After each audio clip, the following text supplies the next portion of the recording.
So the song you just heard was recorded in a very strange way. From what had happened was Playtronica had sent me about a week ago of recording from this video 2 of their controllers, and that being the 4320 Playtron and this Touch Me controller, which I'm extremely excited to show you. They do so many cool things with MIDI. I was very excited to receive these, and I want to explain what all was going on. So with this 4320, I'm going to plug it in through USB first to make sure it's powered actually. And because it's only powered through USB, this cable is attached to me, to my body. I am going to be the ground for this. And it's very comfortable. I'm not being electrocuted or anything like that. I'm just going to explain what's going on. So inside audiotool, first thing you want to do is actually get your MIDI hooked up. So at the bottom of all these devices, there is this little 5-pin symbol, and it's super simple. With the pulveritizer, it just wants you to send it a MIDI signal, which I'm doing by touching my bass.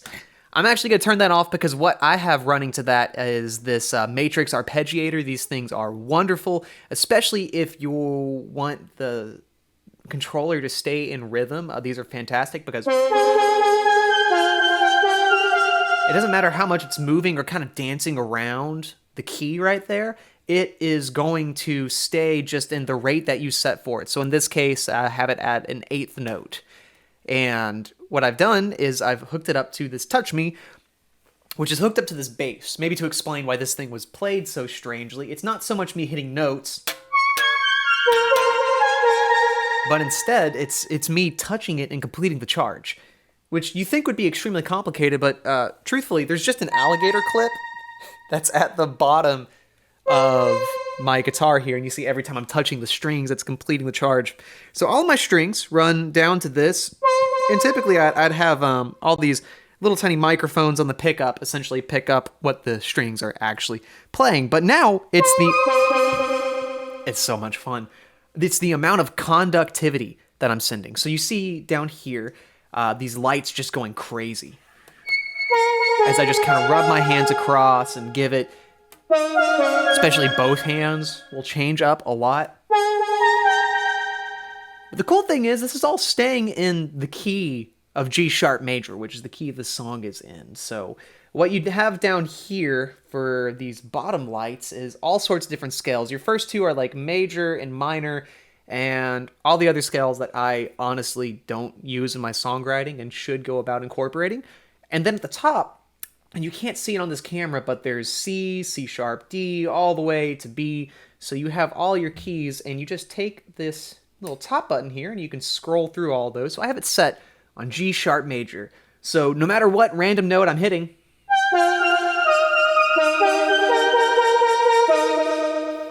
it's going to stay inside that key, which is so nice. So now that it's hooked up to the arpeggiator, it's staying on beat, and it's playing at the rate that I want it to.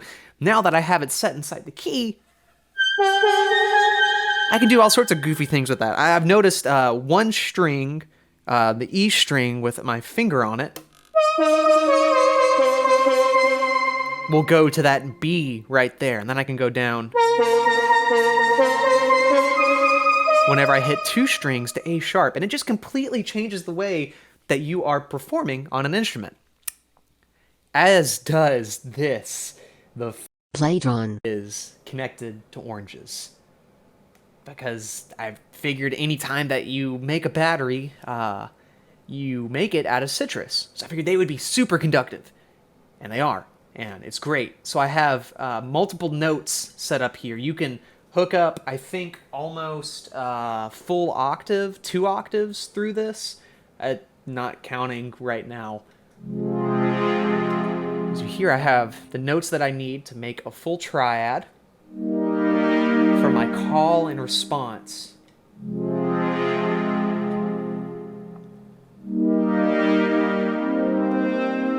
And I have a little extra C set up here to give my response chord just a little more flavor, which is a ton of fun. And what I've done with this song is I've just gone about cleverly muting and unmuting different elements that are all hooked up to MIDI. So you see, if I actually fast forward here beyond this point, I now have the original elements muted. So I actually have the chords muted now. So you can see I'm hitting the triggers for them and it's not making any noise. But now my bass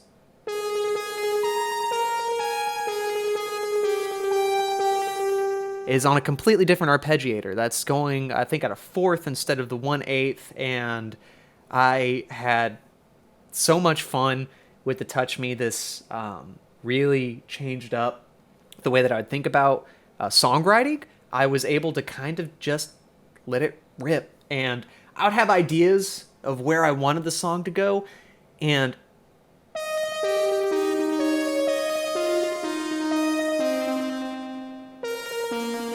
it would just completely take me different places that I wasn't expecting. And so many happy little surprises came out of that. It was a ton of fun. Thank you so much to Playtronica for sending me these controllers. It was probably a really good idea because you're going to be seeing these in probably like every video I'm doing from here on out where gear is involved. This is it can be a gimmick, I guess, if you only consider it in the super basic way I did with like, oh, this fruit will play this note. But I really want to push the limits of these, see all the different ways that I can use them. I want to hear your ideas. I had a lot of great suggestions earlier whenever I had the idea for a track and opening gates with the controllers. This Touch Me is going to... Oh, it's going to be really good for like some complextro or something. So I want to see what you have to say about just different ideas of how I can actually go about using these. I want to challenge, especially artists on audiotool, to take advantage of what is opened up to you through MIDI, because there is so much that we can do with, first off, the synthesizers and just the sounds that we can make, but then in the way we go about actually, like, I'm going to say what it was for me, inspiring ourselves. It's really cool. There's a lot of capabilities there. MIDI has been around forever, and it has still not fully been explored, and that is cool and exciting, and really maybe a good way to put it for me is challenging, because I want to be an explorer, finding new stuff with MIDI. Other people have already covered this ground, but there is a lot further that I feel like I can go with it. So thank you for watching.